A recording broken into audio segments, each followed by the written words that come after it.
All right, three, two, one. Hey guys, welcome to another special edition of the Coaches Show here on Friday nights in Carolina. Guys, before we get started, I just want to say thank you all so much for all the support this season as we count down the spring season going into the state championships. Well, with me today, I am joined by the head football coach of Rolesville High School, Coach Mark Samek. Coach Samek, welcome back to the show. Thank you very much for having me back. Yes, sir. Last time we talked, of course, it was in the preseason coaches show. Didn't really expect to see a lot. Didn't really expect the season. We didn't really know what to expect. So I got to ask to start with, what have you learned through this whole process? Well, I've learned how to take temperatures.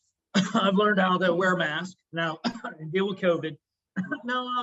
I think what I've learned is, a normal year, you deal with a lot of adversity, you deal with a lot of stuff.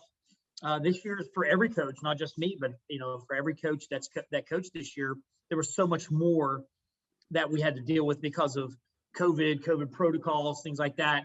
So I'll be honest, I've never looked so forward to just like a regular season in my life, to where you just have normal problems to deal with. So I think we learned how to overcome that type of adversity. Coach, I mean, I got to say, congratulations. You're in the state championship. You're a 9-0 record, including 2 huge wins against your rivals. You played them last week in a double overtime victory, and then a huge win during the season.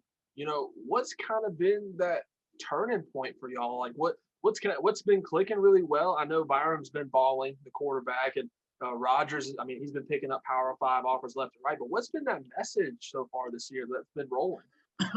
I think our kids, and we proved it, I think, Friday, that we have a lot of grit.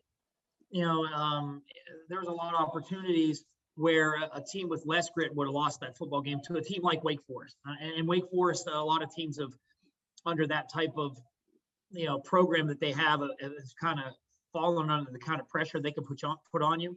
But I think what we learned as a team is kind of how gritty we are, and how really we are a team. You mentioned Byram, you mentioned Noah, but they had a part to play in winning this season. But our offensive line has done a fantastic job this year. Our defense has played lights out. I think it might be one of the most underrated defenses in the state this year. So we've kind of learned it's not a one-man show. It takes a whole bunch of people to win a football game and have a successful season. So I think that will hopefully that carries on through this season and on in the next several seasons. Right. So let's dive in a little bit to this game that you will be coming up. You're playing against Vance. Vance, of course, at the end of the year, they lost that tough one to Huff. Now in the playoffs, they were rolling. We've even dubbed it on the podcast that they're playing in the sense of full steam.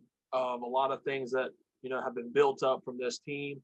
This is their last time they will ever be called Vance.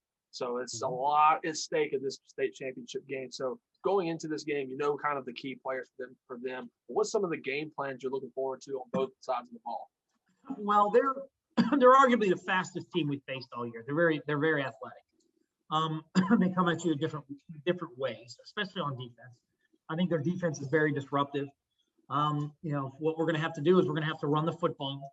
Because how they play their defense, they have one guy, number 10, I forget his name, but he's very tall. He's like 6'6", and he can play all phases of the RPO and triple option. He causes problems just because of his athleticism and how he's built. So we're going to have to run the ball, and we're going to have to be smart defensively.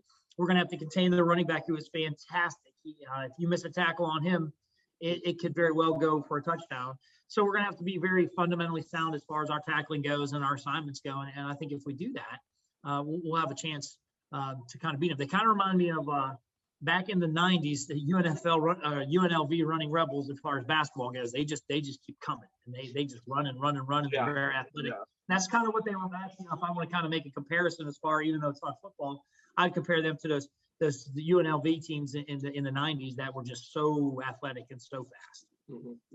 Well, Coach, the final question I have to say is, you built so much in this community. Rolesville, they were just splitting off from Wake Forest. Now you're a conference champion. You're able to roll past Wake Forest twice. You're in the state championship. You're one win away from bringing home the title. What has this meant to you for the community of Rolesville, as even some of your personal goals? Well, I think for the community of Rolesville, I think whenever you have a high school that's called Wake Forest Rolesville, whenever the school that spun off of that school and it was created, that means a lot for that community. I think, one of our Booster Club president called it an emancipation. We've been emancipated from Wake Forest.